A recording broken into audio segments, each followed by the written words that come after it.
Thank you. How many of you, raise your hand if you've been to the World War II Aviation Museum?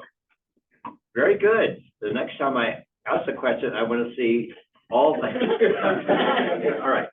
So the museum is extraordinary. It is getting discovered, but I wanted to mention that I'm going to give a 7-minute summary of the lesson that I give. And it's easy because a lot of the time, because this is like an old Volkswagen, it takes a long time to get the power.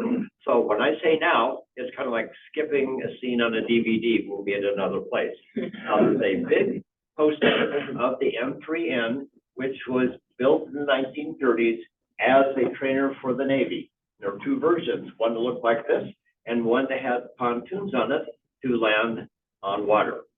But at the Aviation Museum, this is what it looks like. They've taken the covers off, and there is a panoramic view of Colorado Springs, and we will be flying over Colorado Springs.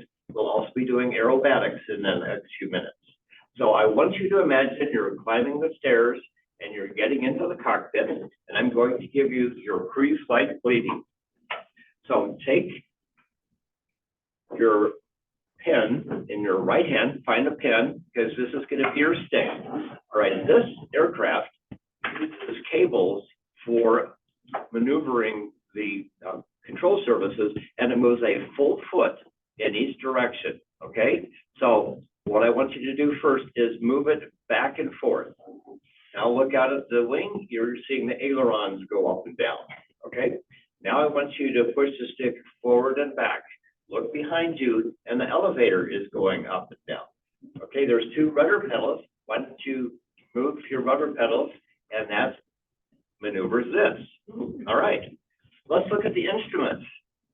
Looks confusing? We'll only look at two.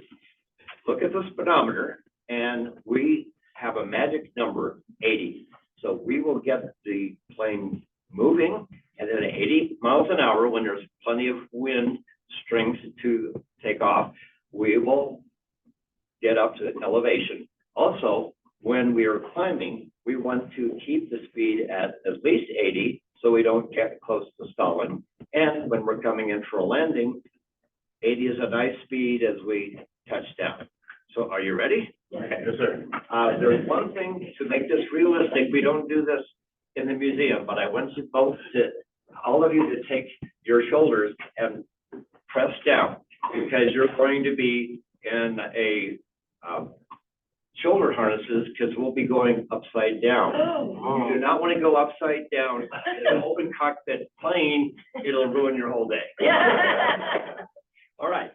So with your left hand, take another pen, and that's going to be our throttle. Okay, push it forward. Okay, the engine is already at idle. All right, you're picking up speed. You're going down. Okay, you can just let go of this because we're going to keep the full throttle for the rest of the time. All right, watch the speed. Okay.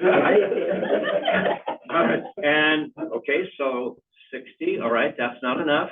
70, that's not enough. Okay, 80. Now pull the stick back about 3 inches, and we're airborne. All right. So the next thing I want you to do, if you look to the right, there's Colorado Springs. So let's turn the stick to the right.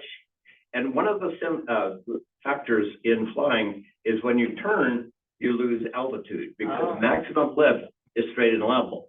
So you're going to learn to do two things at once. You're going to move the stick, but you're also going to pull back on the stick to recover your altitude. All right. We're ready for our first aerobatic. Whereas I'm going to demonstrate it, and then you will do the same moment. So what I'm going to ask you to do is take the stick and push it hard and fast all the way to the stop, and you're going to go around in a circle, and you're going to lose altitude, and you're going to come back. All right. So when I say go, go. Okay. Step to the right.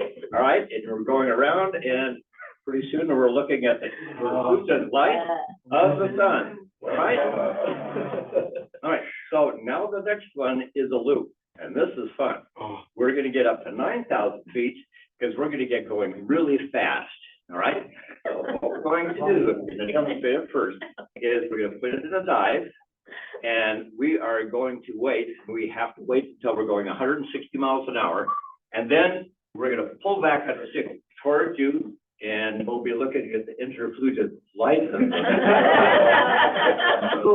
And then we're going to be going really fast, so we have to pull back on the stick, and we are ready to head back to the airport. All right, so let's go to the right, because we've been looking at Pikes Peak, and what do you know? We're right in line with the runway of the airport. All right, so as we're coming on the airport, two simple things. You take the nose of the plane and aim it at the runway, and make sure that you are perfectly lined up with the runway. And as you have it pointed to the runway, you have your glide slope. But now you're at full throttle and you're descending. So you're going 140 miles an hour, which is too fast to land. So what we're going to do is take your left hand and bring the throttle back to about halfway, and that way we'll be losing some speed.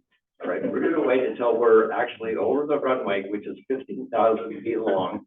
And as we are coming up on it, you don't hit the runway. You basically get close to fly go the runway, and we're going to pull the stick all the way back. And as we lose speed and energy, we flare a little bit, and now we've landed.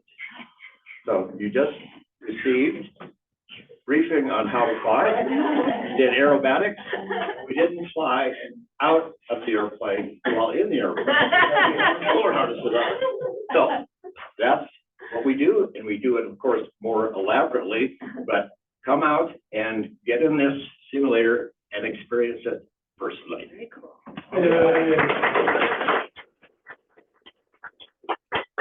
Oh, that was quite a ride. I loved it.